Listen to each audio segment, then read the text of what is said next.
thank you very much for everyone to be here with us this afternoon or this evening, depending on where you are. And we're here so that we can learn how to pitch Toastmasters to companies. That is, how to kickstart the process of ensure that companies know about the objectives and all the good advantages of having a Toastmasters club in there. The idea, of course, the ultimate goal is to create more clubs, but not just creating more clubs, also to ensure that we have a better branding and that people know about Toastmasters even more. With us, we have Pat Johnson. Hello, Pat. Welcome. Pat, I'll actually introduce Pat right away. Pat is going to be basically leading this webinar. She's a member of Toastmasters with vast knowledge on this subject. She has amazing experience, very extensive experience. She joined Toastmasters in 1983 in Manitoba in Canada. And I'm actually going to read this because there's so much information, there's no way that I'm going to skim over this. I have to say these things exactly how they are supposed to be. So over more than 40 years, actually 41, I guess, almost 41 years of continuous learning and membership at Toastmasters, she has spoken in many countries around the world as a keynote speaker and as an educator. She served as a District 21 Distinguished District Governor. That was the name back then. Right now it's called District Director. She was an international director. She was international president. She was a learning master manager for the curriculum design of our Pathways program. And she won the Toastmasters President's Citation Award and was a Region 10 and Region 2 advisor.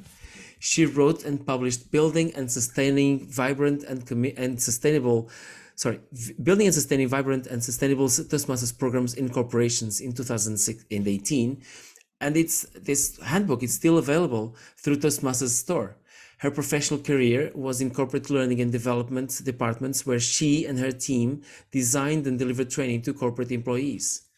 And this is it, guys. I mean, first of all, it's a huge pleasure to introduce Pat. We've been talking to Pat over the last few weeks about this. We have huge expectations, of course, Pat, no pressure.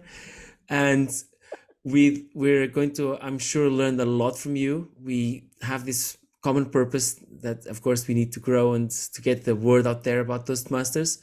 And there's no better way that I can think of except to talk to someone who's so much experience and so much generosity for being here and with us for about 1 hour. Just before I hand you over the stage, the virtual stage, Pat, I'll just say this, that this is being recorded. So if you by any chance need to leave earlier, we will share this with everyone who has registered, and this will be available to everyone who needs to, okay? So Pat, thank you again. Thank you for being here, and the floor is yours. Thank you so much, Norberto, and thank you to District 107 for inviting me to have this conversation with everyone about something that I believe we're all passionate about just because we're here. And that is building sustainable Toastmasters programs within corporations. They're different. If you work in the corporate environment, you know that there's rules, there's ways things happen and ways things cannot happen in the corporation. And this is really important for us to keep in mind as we go about marketing the Toastmasters program, which is a superb program for corporate employees. And as we market it to the corporation, we have to be able to, first of all, speak the language of the corporation and not talk Toastmaster jargon because they don't know what they're buying when we talk about table topics and evaluations and grammarian, and they're going, oh, we don't do that here. So we'll talk about that. We want to be clear on what the benefits are because corporations and industry buys benefits. We have to be able to explain the transferable skills and how they actually apply for their people and how they will add to those people strength and power as employees within the corporation. So if they're interested in building leaders and better communicators and better employees, that this is the program for them. But as well as telling them what we're all about, we also need to learn a lot about the corporation. One of the things that I've learned over the many years that I've been involved in corporations with Toastmasters was that I really need to find out if they're suitable for our program as well. There's no sense trying to sell snow skis to a company that sells swimming pools, for example. They're not in the market, they're not interested, and we're in the wrong market. The same thing goes when we look at potential corporate entities for the Toastmasters program. One of the first things I want to know is, do they have substantial employees in locations that can support the Toastmasters program? Do they have a learning culture in that corporation? Many corporations don't have a learning corporation or a learning culture. I know the last corporation the second last corporation that I worked for 9 years, I was hired to create a learning culture within it. That corporation at that time had no training. They didn't have a formalized training process. So there was nothing to support all of our employees in developing internally. So we want to know that about the corporation, as well as their record and where they fit and how they treat their employees. Because we're going to use that when we get inside and we're bringing the curriculum to them. We want to use their processes. We want to use their delivery methods. We want to hook into their training program and system with the Toastmasters program. So having said all of that, that's a lot to cover in 45 minutes. And then I want to have about 10 minutes at the end to answer any of your burning questions. So please keep track of them. The other thing is, I tend not to, and I'm not today going to use PowerPoint. So, and I don't have handouts to share. So if anything strikes you, please make note of it and collaborate with your colleagues here if you don't catch it, or come back to Norberto, and he can always come back to me and I can clarify for you. So when we start, let's start, because the most important thing we can do is prepare ourselves that we're going into a corporation. So we know that we've got an inquiry or somebody's filed with us an interest for company ABC to look at the Toastmasters program. The first thing I need to do is make sure that I'm ready to go and meet with that corporation. I want to make sure that I can answer questions on our education program. I want to be able to answer those transferable skills. I want to be able to answer how the program works and all the different ways that they will have to accommodate us, and we will have to accommodate them. So the first thing I need to do is put my corporate hat on. And it is a paradigm shift.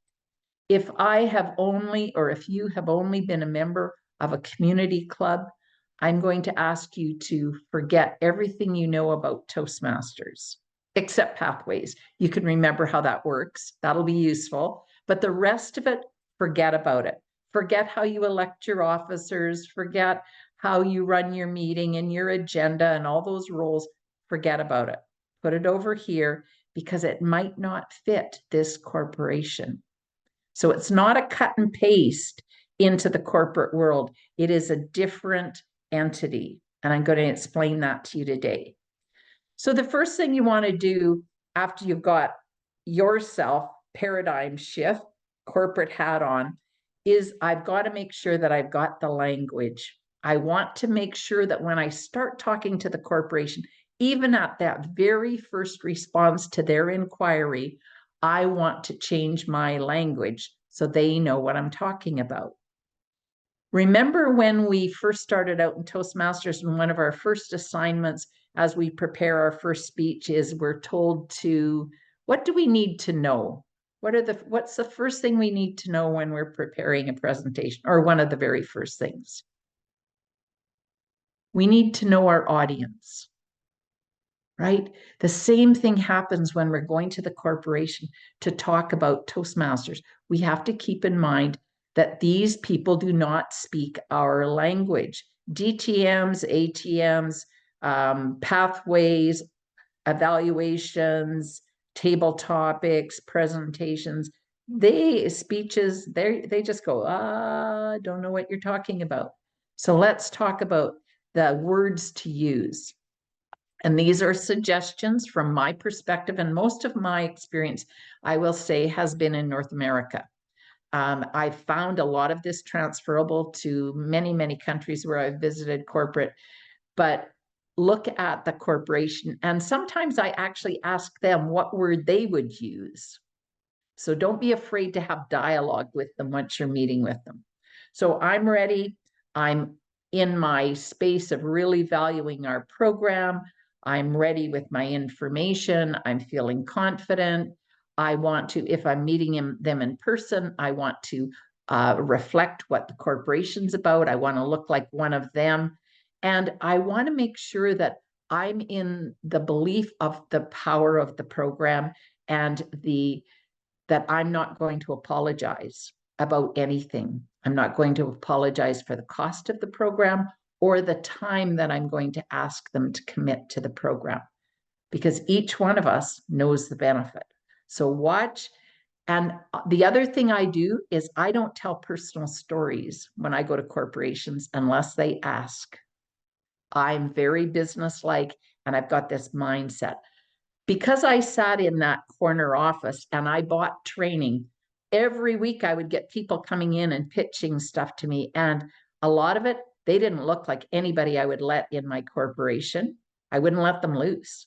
Secondly, they couldn't explain what the benefits were, and they didn't speak a language I understood. Right away, I thought, this is a difficult relationship. I'm not sure I'm going to pay them money to come in. And I wanted to be confident that they could deliver the product that they were talking about, because I was going to be responsible to the CEO for delivering the results. They also had to be able to respond if I said, oh, I have a training need for this. They had to be able to honestly tell me whether they would meet that need or not. So don't oversell the program, but also don't undersell it. Don't promise something that we can't deliver. So language. Some of the jargon we use in Toastmasters that is become stumbling blocks when we talk or write with a corporation. The first big one for me is when we talk about paying dues. Right away, certainly in North America, and I don't know when you translate it from other languages, and I know you have multi-languages on here, but when we talk about dues, it doesn't infer that we're paying tuition for an education program, which is what we're really doing. We're paying tuition for their people to go to school and take a class with us, because the only business we're in is education. So they're going to pay us tuition, and then they're going to attend our classes. So I use the word tuition. It's clear. It's used in colleges, universities worldwide. I do not talk about pathways. I do not talk about paths or projects. I basically talk about a lump sum that it's a curriculum. We have a curriculum that we bring. It's packaged. It's all there. It's got learning objectives. It's got the evaluation criteria for each of the projects that we do as we work through the curriculum. It's all there for us. That's what they get when they pay us the money. I don't talk to them about evaluation, because I find that evaluation is one of those words where in lots of companies, they do a lot of evaluation and analysis. And so I use the word feedback. I find it clearer, easier to understand, and less misunderstandings. So I talk about teaching people to give feedback, having those difficult conversations, how to support employees when their performance reviews come up, and we're providing not only what they do well, but how they can continue to improve and help them set goals as well. I talk about there being milestones, not that we achieve a DTM, but there's milestones along the way. There's recognition as we complete portions of the curriculum, because it's built with adult education principles in it. It also, our Pathways program has over 300 competencies built into it, which is music to HR and training people's ears. We need to talk about that. I do not tell them that we have a meeting I don't know about your workplaces, but when I was in the corporation, we did everything to avoid meetings. There were too many meetings. So I talk about learning sessions because we're about education. So we have learning sessions. We recommend that you run those learning sessions once a week for 1 hour. I would recommend that you find a time in your schedule when would most work. Perhaps 2 to 3 o'clock on Thursday afternoons would be that time set apart on a weekly basis where your employees would go to the Toastmasters learning sessions. And I find 1 hour is a manageable time in the corporation. And then as a result of that, they have to tighten up their agenda as well. So you may need to work with them to do that and ask yourself, what's relevant in that work environment? What are they actually paying us for? They want to learn better meeting management. And I'll talk about those transferables in a moment so you can see how we can take some of the stuff, the fluff out of our meetings if you belong, for example, to an evening meeting and you have a 2-hour meeting. So you have to change the agenda. I talk about what I sell them is a communication and leadership program. That's how I talk about Toastmasters. It's a communication and leadership program. I do not say public speaking ever. People don't hear public speaking from my mouth except if I'm saying I don't say it. I talk about communication and leadership because the communication part of it is what sells the Toastmasters program, because we teach listening skills. The first thing we do when we walk into a club, the major part of our time in Toastmasters is listening. And we develop really strong listening skills, critical listening skills. And that's very valuable and desired in the workplace. The next skill in communication is thinking skills, critical thinking. And if you've ever tried to find a critical thinking skill course to take, now that is a challenge, because I tried to hire some for the corporation and they're almost impossible to find. Critical thinking skills. And then finally, speaking skills. And I talk about the fact that we do impromptu speaking, we do prepared speaking, but we also do that formal prepared speaking as well as informal prepared speaking. And I talk about the transferability of that, which I'll talk about in a few minutes. When we talk about the officer roles in their learning program, if we think of if you've worked in a corporation or you've gone to a training program, just imagine yourself walking into that room week after week where there's no instructor. And here's the agenda, and we're going through it. So we know that there are some leaders that may self-identify in that program that are taking on some support roles and developing specifically their leadership roles. And that would be what we would call club officers out in the community where we would have officers. But I find it confusing when we get into the corporate world to say, oh, we've got a vice president of such and such, and a vice president of this, and a vice president, oh, and then we have a president. And they're going, we actually have those in our corporation. I'm going, oh, well, maybe you call them something different. And I like to call them liaison roles. And I give them, that's one of my choices, is to say, okay, we've got a president. That person would be the chief liaison officer. And they're going to be the major role between what's happening in the program to the corporation, because there has to be communication back and forth through that. And they would also then communicate to Toastmasters back to you.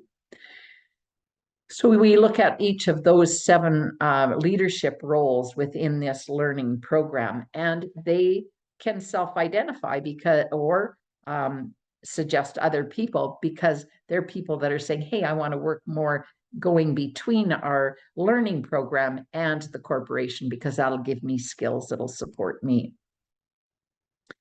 We talk about, I don't call the participants members, because again, we get back to that hearkening to a club.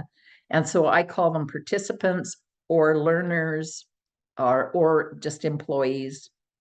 So whatever they call their people that when they're registered into a program, the majority of corporations I worked at would call them participants that are taking part in a training program.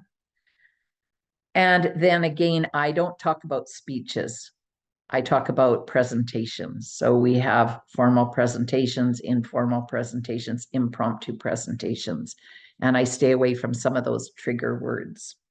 So those are just some of the words that I change when I'm having a conversation with a corporation. And I did my first corporate program like this in the past, and about 30 years ago, and I still revert to some of the Toastmaster jargon. So it's really important when we're starting to prepare ourselves to talk to corporations that we practice this language, as it's important to make that switch. So some things that I'm going to switch channels here for a moment, and some things that are really important when we're first talking to the corporation is those transferable skills. And you can certainly think about these and process them and create your own list for these. Some of the things that I talk about when they're, and I'm prepared to talk about these, but I'm also listening to their questions and being able to respond to them. I talk about feedback skills, which I just talked to you about, just previously mentioned them, providing feedback in terms of where it fits for them is in those performance reviews, or when you've got brand new supervisors who are taking on supervisory roles and they're afraid to have those conversations. Toastmasters can help them with those feedback skills. We learn teamwork. What workplace doesn't require us to be in a team sometime or other? Where do we learn to play nice and empowered and bring our all and be respectful, listen carefully, delegate, all those things we learn in Toastmasters by doing that. So we learn delegation and teamwork in Toastmasters, transferable skills into the workplace immediately. We learn leadership skills simply by taking on those 7 leadership roles within the learning program. They're transferable to the workplace. If you're required to monitor things, we learn some administrative and some management skills as well in Toastmasters, again, that are transferable. I spoke briefly about the critical listening and the critical thinking skills, and meeting management skills is a transferable skill. Most of the meetings in my workplaces never ran on time. I don't know if you can relate to that, but we grab our computers and our books and we're running out of the one meeting or clicking into another meeting while the first one hasn't finished and the next one's begun. And we have all this overlap. We did an experiment in the second last corporation I worked with. We gave the mandate to the administrative staff to schedule 45-minute meetings, not an hour, because we needed transition, because in those days we were still in physical locations. So people had to have a break and get to the next room. I think it's still relevant even online. And we said, give people specific times on the agenda. When you build the agenda, if Jackie wants to speak, Jackie gets, how much time does he need? Oh, he wants 15 minutes. Give him 15 minutes and please time him. And if he's not finished, ask him to come back next time and finish the presentation. Don't steal time from someone else. And it was interesting over a year how much our meeting structures changed and how much people started to actually plan their presentations and speak on time because we held them. And we had the skills in-house to do it because we had Toastmasters training and encouragement and that mindset. So meeting management is critical. Interpersonal communication happens. That's a transferable. Imagine if suddenly that jerk down in finance becomes that interesting person who's traveled all over the world and tells the most interesting stories during the Toastmasters program. So we put faces and stories and experiences and we build relationships. It changes the culture of the organization when people appreciate one another and see us for individuals. Those formal presentations and informal presentations, even moderating panels, things like that that might happen for a staff day. You may be asked to represent your company at a conference or a specialty meeting that's going on, perhaps with your industry. Many, many opportunities present when they know that you're a good presenter. Accountability is another transferable skill, very valuable in the workplace. And we do it in Toastmasters. Because you're assigned or you sign up for a role in that meeting or in that learning session, and you're held accountable. So it depends on the rules. But in my environment, we say if you've signed up for a role or been assigned a role and you're unable to do it, you must replace yourself. So it builds accountability. And also in that teamwork, when you don't show up, you've let down the team. So that builds accountability as well. And it also ties in with that feedback skills. Hey, I see you're down and I haven't seen you commit to that role. Or what happened to you this morning? There was a gap in the meeting or a gap in the agenda because you didn't show up. Could you please let us know? So that management training, I've talked about that, organizational training, and setting and managing goals, also another transferable skill that's directly related to our workplace. Whenever we're working on projects, we're always putting timelines, projects, we're mitigating risks, we're working in step by step. And we do that in Toastmasters because we work with the distinguished club plan, we work with an area plan, a division plan, the district plan, wherever you are in the Toastmasters program, we're setting and managing goals and providing resources to meet those goals. So that's my short list of transferable skills. You might have some that are popping in your head and you go, oh, these would be good ones to add. And I encourage you to add that to your list. I want to look at now, switch channels again for a moment and talk about some of the critical things that we must absolutely share with the corporation up front. And these are so that we're setting ourselves up for a strong partnership. This isn't about Toastmasters walking in and we're taking over.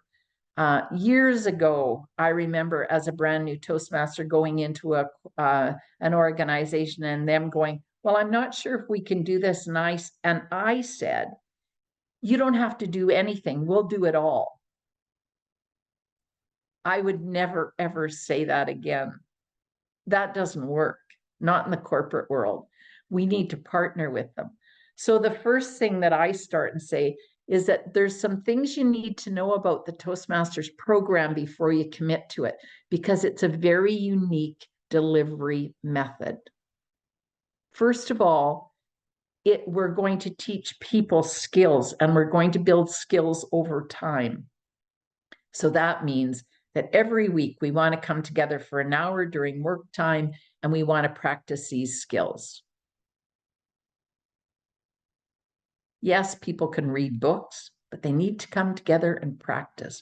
They're going to try things, they're going to get feedback right away, and then they're going to try them again. So we're going to build resilience and competencies while we're there and build these skills. So some things about that have to be in place and understand so that this program works. First of all, it's a self-paced program.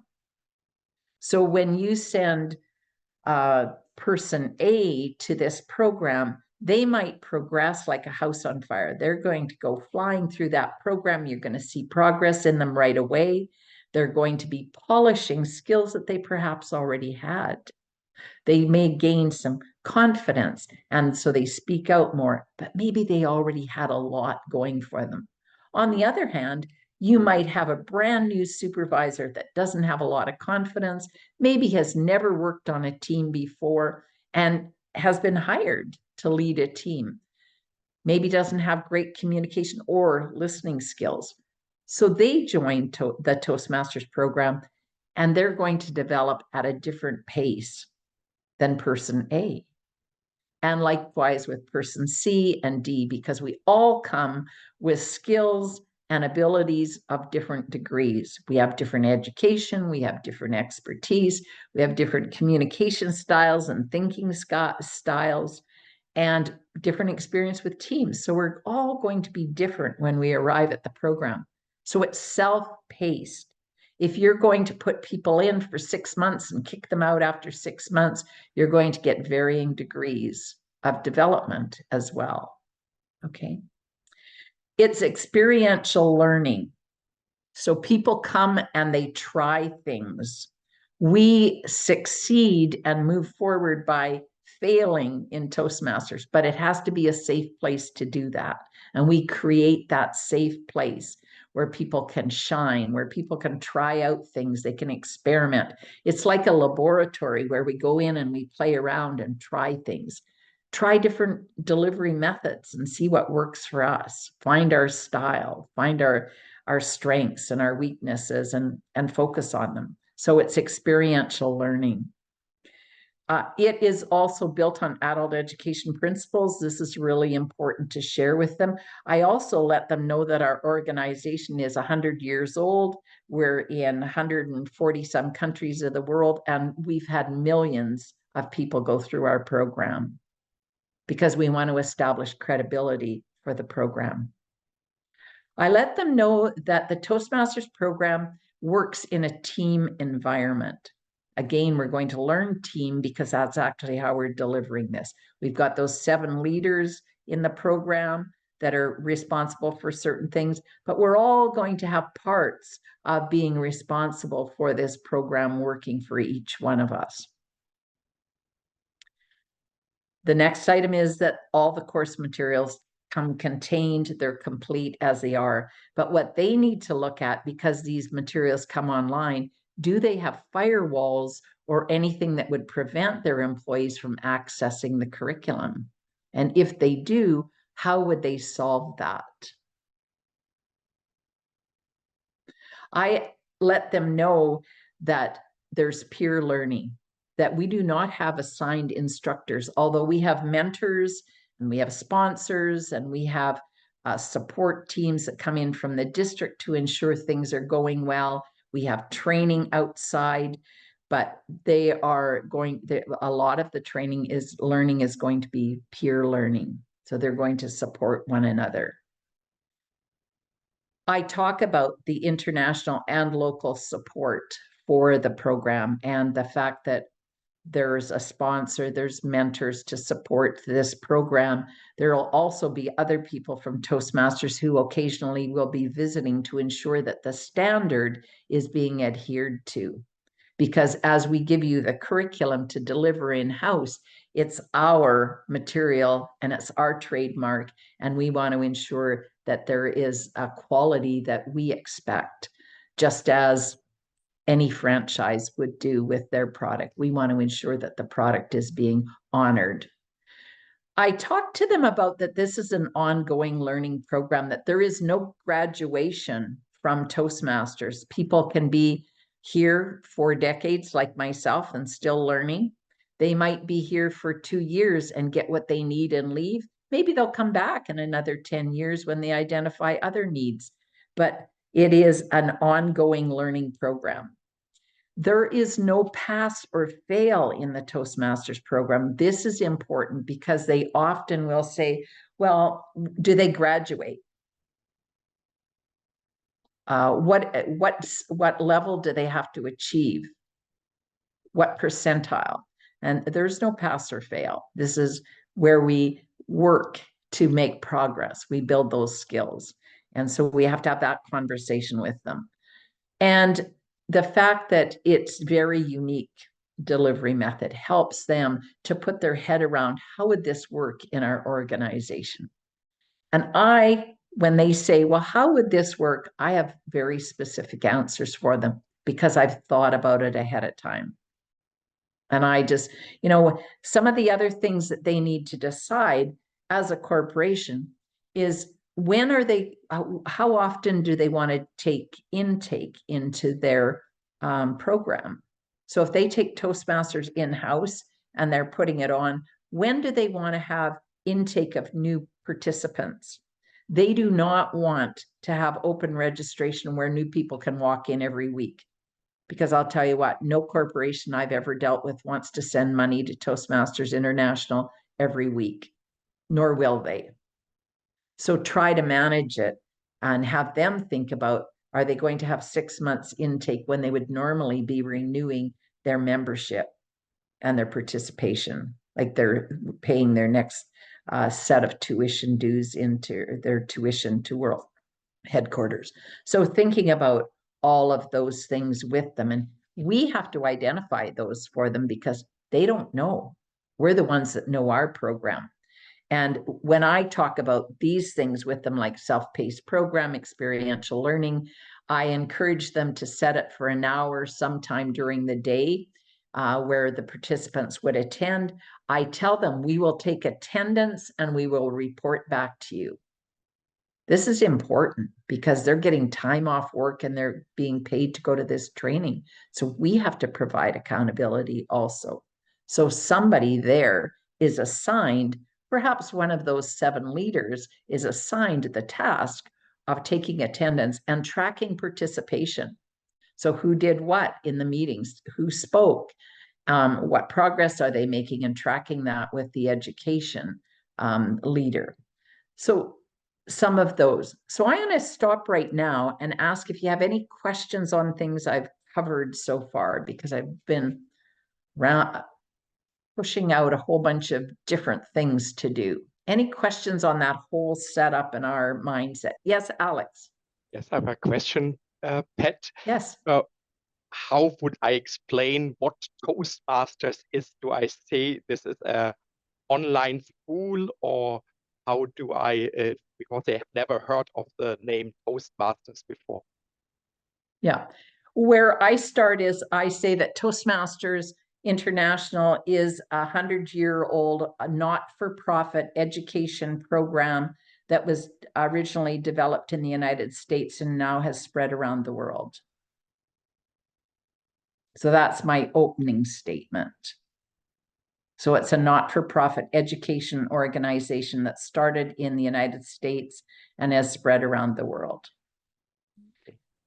From there, I say we focus on communication and leadership experiential learning.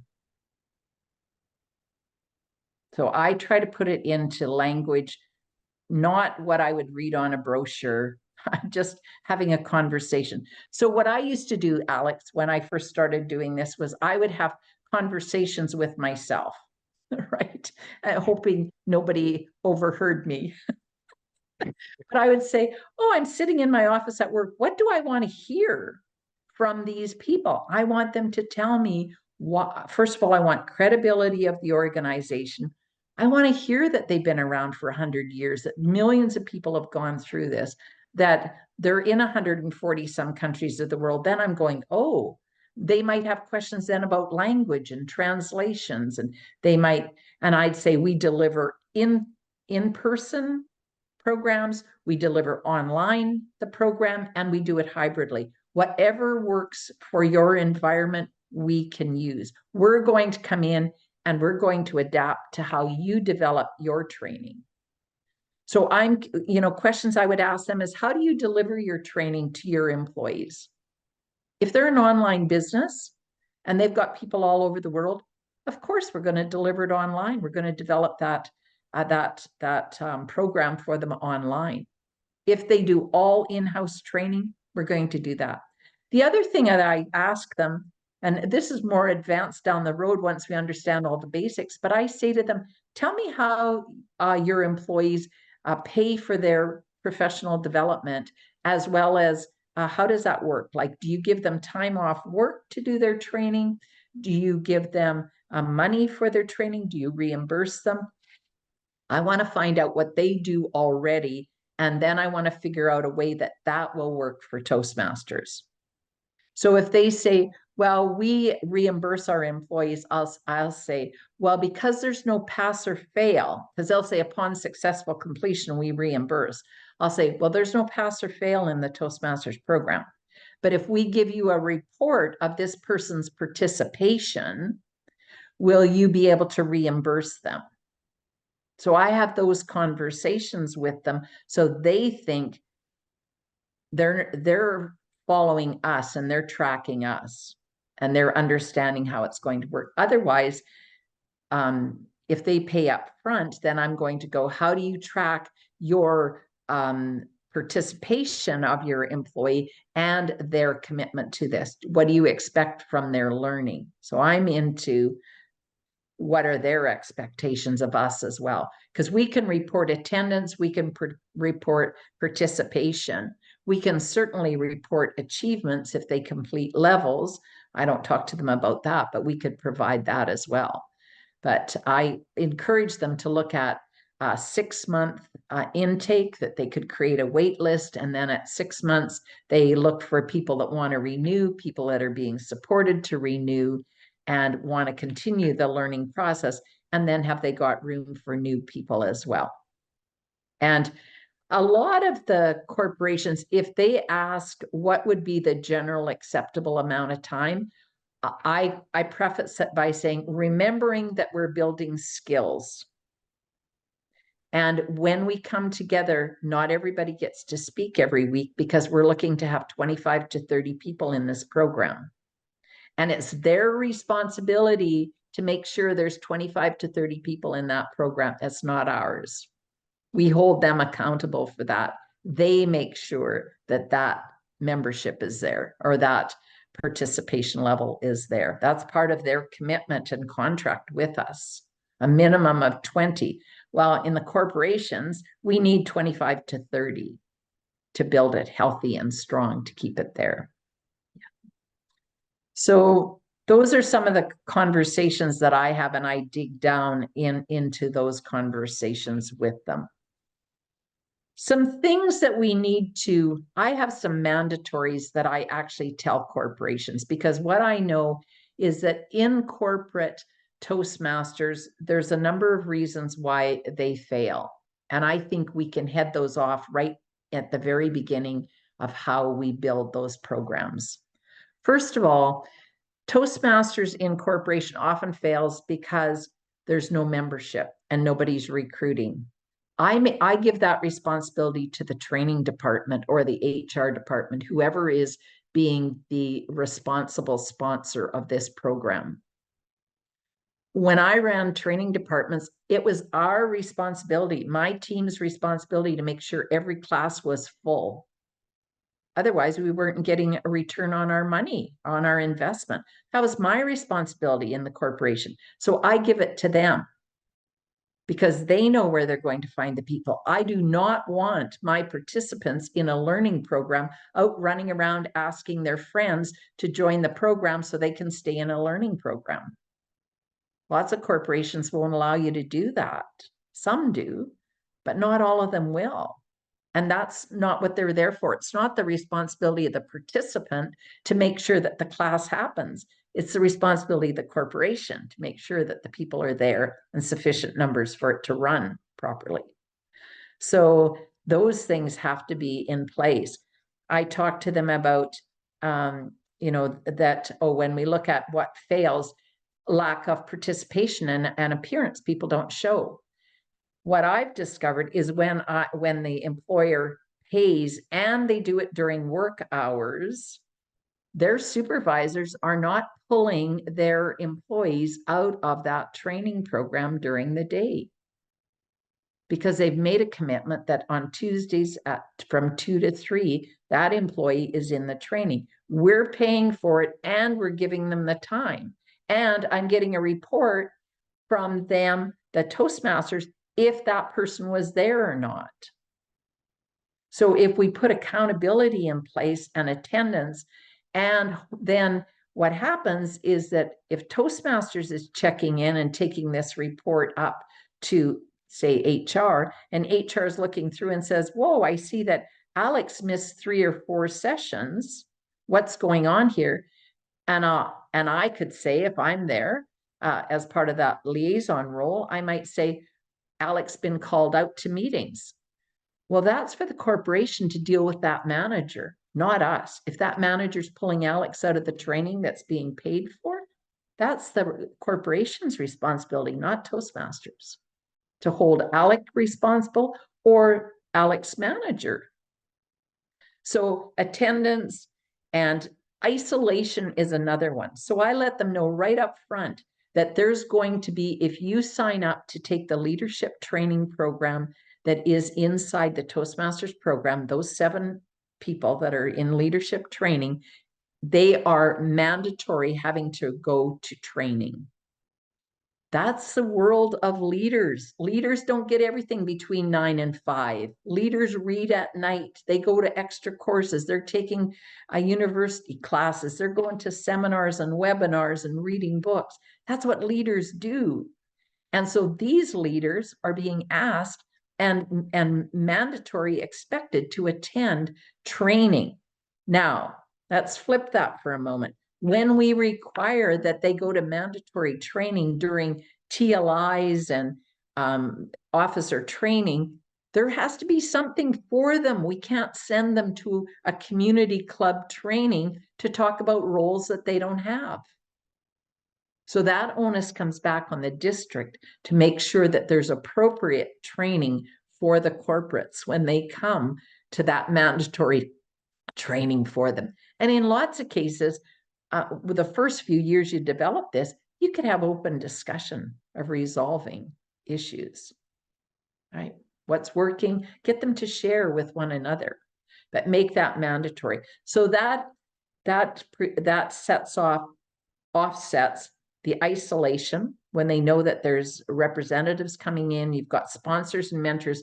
I would recommend that sponsors and mentors stay at least 1 year, because you've got all these brand new people and they need a lot of mentoring. They don't know anything. So, I mean, they know lots, but they don't know anything about the program. So we need constant work with them. That offsets. Then we have the accountability inside. And the other thing that I suggest is when a manager is sending, and I share this with the corporation, when your managers are sending employees to the Toastmasters program, please put their learning objectives in their performance review plans or annual reviews, so that you've got record of what this person is doing. And then you get the data back from the course of this person attended, they did all these things, and then you can acknowledge them every 6 months or every year when you do that review. And then it's supporting directly this person's development and their career building. So that's some of the things that are really important to have in place there. So, any other questions at this time? I see him on yellow. Yes, Claudia. Yes, hello, Pat. I have a question, because we do have an interesting corporation that has about 1,500 members. I mean, 1,500 employees.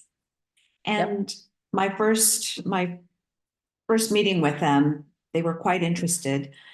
And what if we were to have like an HR, I know we're not supposed to be calling them clubs, right? But if they split, say there's something for the HR department, for sales, for IT, for research and development, my head was spinning because I'm thinking, oh my God, we can have like 5 or 6 clubs in this one corporation. Yep. Be careful that you don't choke yourself. You know, if you look at this beautiful cake and it's your favorite cake and you start, and next thing you know, you're choking yourself rather than enjoying one nice slice. It's hard when you get into a corporation, you go, oh, 1,500 people. Wow, we could have this many clubs or this many Toastmaster programs. My recommendation is to build one strong one. And if there is continued sustainability and interest, then build a second one.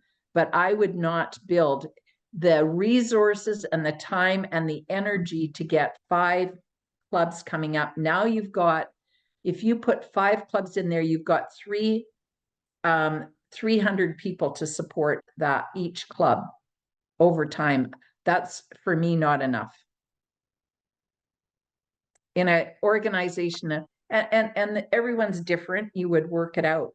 But I would start, the first thing I might do, Claudia, and I don't know if you've already done this, I would do an information demo meeting for them and have them invite their supervisors and managers and do a very brief demonstration meeting, have them do the table topics, like ask them the table topics, have them give feedback on the presenter that you have speak, and then open it up for Q&A. And there's, you know, I talk about that in my book. If anybody's got access to my book, that I talk about those demo or demonstration meetings. I would do that for the corporation and then get them to make commitment of the corporation to actually say how many people will they support. Because we can sit there and go, oh, 1,500 people, we'll take them all. And they're going, no, we're not even sending 500 people to Toastmasters. So, you know, think about the cake and take one nice slice and build it beautifully, enjoy it, and feast on it. Make sure that it's the best experience it could be, and then expand it when they see it. Or build a very large initial club and then split it. But I wouldn't start separate. I wouldn't start separate programs.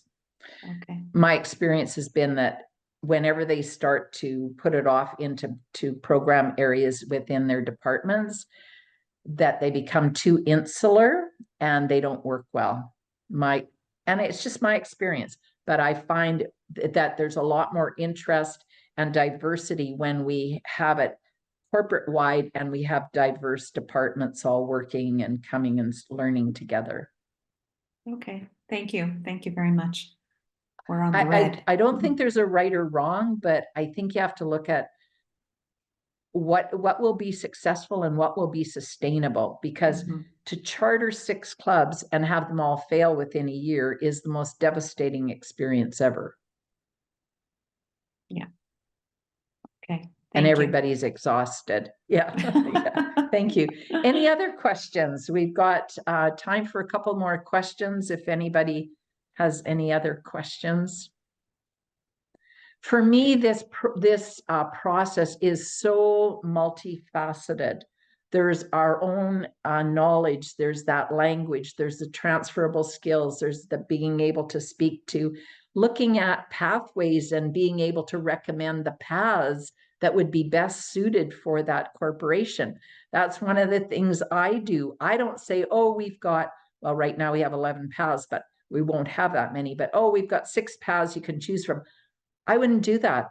I'd say, given your corporation, I'm looking at probably, although we've got a whole series of different paths that your people could work. And this isn't in our first meeting either. This is way down the road. Your people could learn from all these paths. And maybe if we look at the objectives of them, you would have specific needs that you could identify, and you could, together, we could identify those preferred paths that your corporation would work on.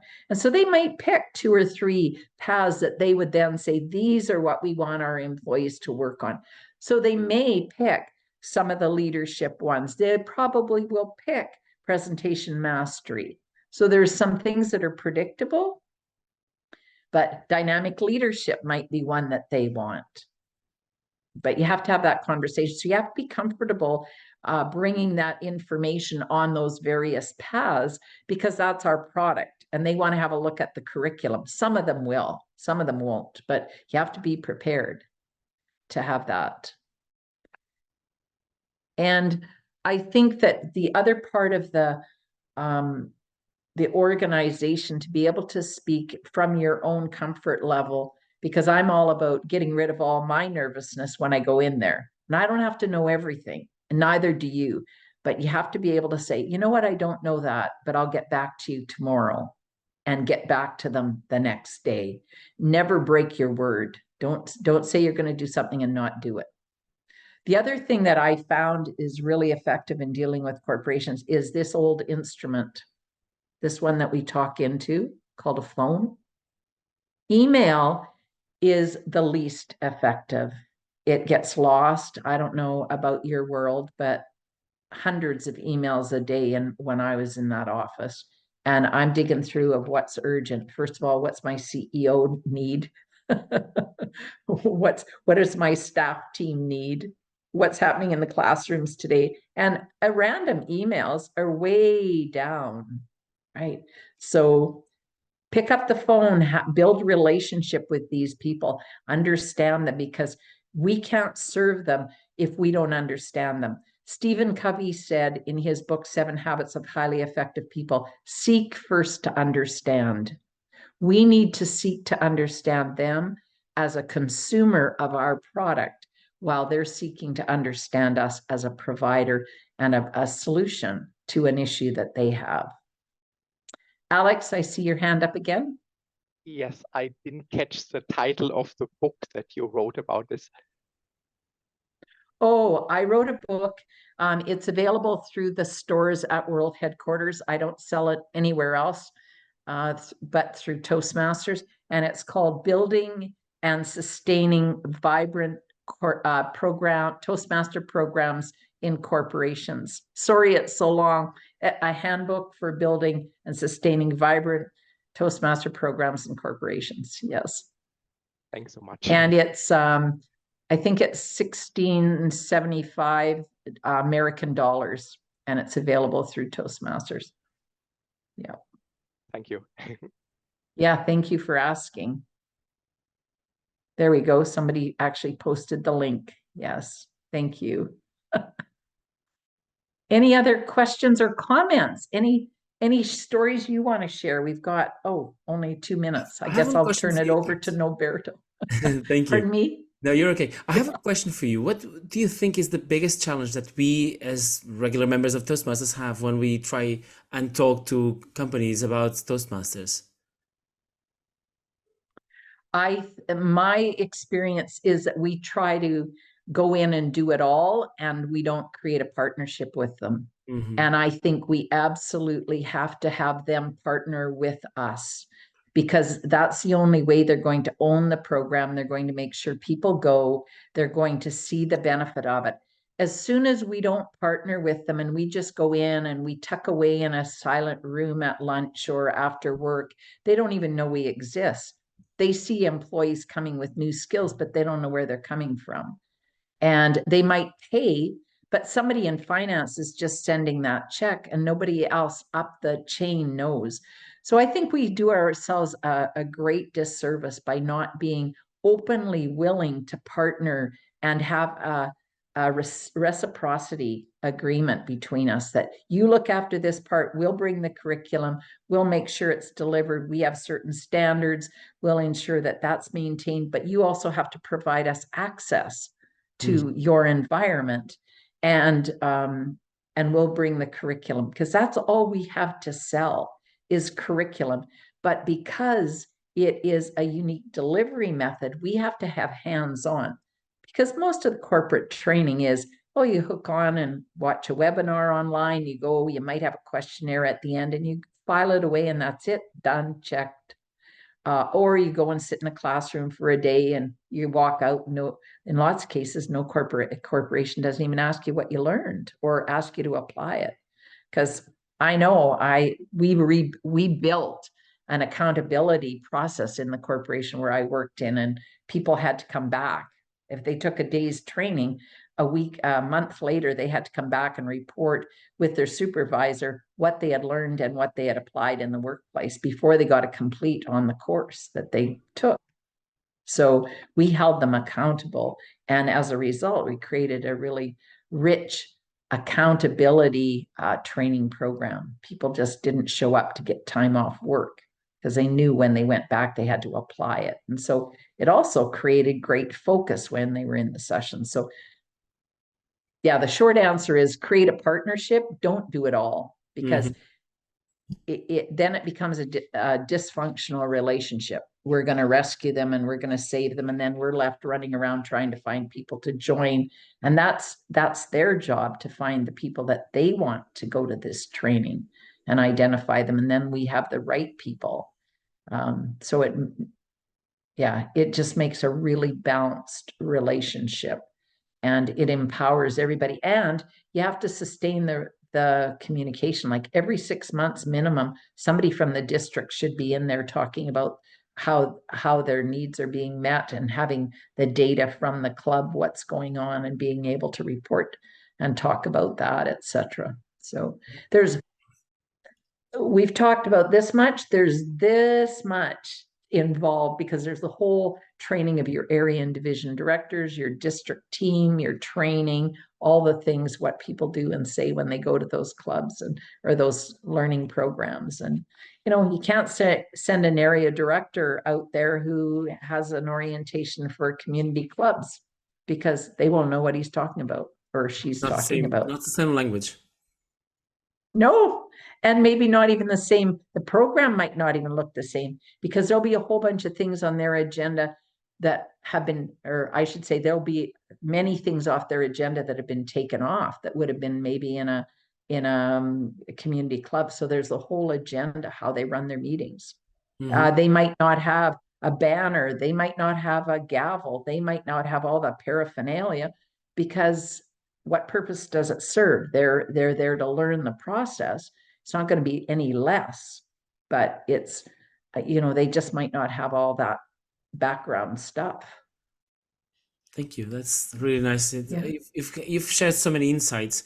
If I may say so, the ones that were really, for me, groundbreaking were things like, don't try to pitch to companies that Toastmasters is instituted to, because some organizations probably, having a club there wouldn't really advance much further, either both Toastmasters and themselves. Some organizations are not learning organizations. So I think some of that would be lost on them. That thing that you said also, that putting the corporate hat on instead of the community club's hat on, and also adopting the right language, is very important, because otherwise, as you just said, they would not be able to understand what we're talking about. For us, it's normal. For them, it's a totally different language.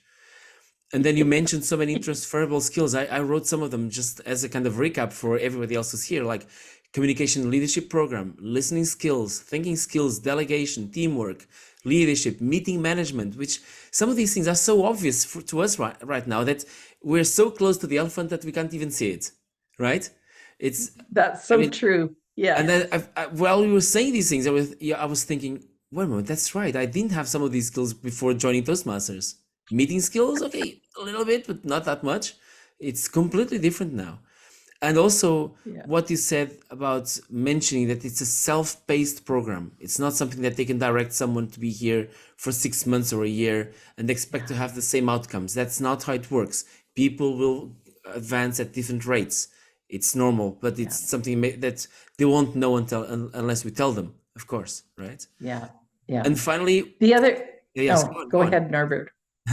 I was just going to say go on. You the please, other please thing, never be afraid that they're going to have objections. Just answer them from your knowledge base. Don't be afraid of them pushing back. I used to be terribly afraid that they would push back or have objections. And over time, I got to know that they were just looking for information, and I had the information to give them. Yeah. Absolutely. And back to you, Alberto, sorry. Yeah, it's a question of making it very transparent to them, and we're not hiding anything. We're just saying the concept as it is, and surely they will be the best people to decide if it's something that will fit in their culture's organization. And they're the best people to make that decision if we tell them all that there is, so that they can make an informed decision. We don't want to set them up for failure, because they cost us a whole bunch of time and resources, and then we don't have a good relationship with them because we weren't transparent up front. And so that's when I first said that we need to be prepared in terms of all the things that we know and all the things that we're prepared to share, and think deeply. As you said, look at that elephant that we just assume everybody sees, but we're so close that we don't see it. And so we have to step back and stand in their shoes and say, what do they need to make a good informed decision, so they don't feel like they got duped? Absolutely. Yeah, absolutely. I mean, it's better to have that kind of openness rather than just trying to make them love Toastmasters without even knowing Toastmasters in the first place. I mean, we know we do, but it's not, love is not something. Don't sell rubber boots to somebody that lives in Saudi Arabia. True. They don't need rubber boots, right? Like, we just need to know that do they need the program or not? And they're the people that decide, not us, because we go, oh, here's a corporation, they need us. They might need us, but until they decide they need us, we don't have a partnership. Mhm. Yeah. There were two more Yeah. things that you said that were especially Okay. important to me. One of them is, and this is something I never realized, we should do this definitely, which is to report on the attendance, and also the achievements that the members of that club are going through. So it's something that's not just something that's hidden. It's something that they can go in and see what's going on every few months, every month. I don't know. We'll send them a report and with information that they will be able to act upon, and to know without having to ask what's the status of the the club. How is it going? Yeah. Because it's something that they definitely need to be on their radar. Otherwise, they forget about it. New things will come up, and it will just go under the radar. They'll forget about it. And finally, Absolutely. what you just said, the way that they started this last part, which is this is a partnership. Don't try to do it all for them. They need to pitch in some of that effort as well, and they will definitely see some result in it. They will also feel part of it if they do it like this. Yeah. Fantastic. Good job. Good reflection. Thank you. Thank you. So thank you very much, Pat, once more. It's been an amazing and informative. I've been receiving here a few messages on chat just for me. They should have put it on the general chats saying how much this will be useful for an upcoming meeting. There's someone here who was saying that I've got a meeting on Tuesday. Tomorrow. This is going to be amazing, like having all these talking points with them. So that was very, very insightful. Thank you so much. And I'd also like to thank everyone who's here. And also, people are not here live. They will be able to watch this later on. I will send this to all registrants. So people who have registered for this, I will send you the link. And then we can take this forward. And as you said, this is the beginning of a big journey. First big step. Let's make more steps. Yes, absolutely. And, if anybody has burning questions that you would like to get back to me, feel free to contact Noberto and get my email, and feel free to write to me. But in the subject line, please put corporate questions or something like that, so it won't be identified as spam and it'll come to me. So feel free, don't suffer, just ask, or even ask Noberto, maybe he can help you as well. So yeah. Absolutely. Or the district team. Yeah. Thank you so much. It's been an amazing last hour. Thank you so much for inviting me, and best wishes. Thank you so much. We've seen some people here, putting some more extra information, some thank yous. So that's really nice to have that feedback to you as well. Yeah. So thank you, everyone. Thank you. I'm going to close this now, and Pat, I hope to see you soon at some Toastmasters convention. Absolutely. Yes, see you in Anaheim, 100th anniversary. Oh yes, gonna celebrate. Yeah, that's right. Okay, bye-bye. Thank you so much. Bye-bye. Thank you all. See you around. Bye-bye. I'm going to close this now. Bye-bye. Bye-bye.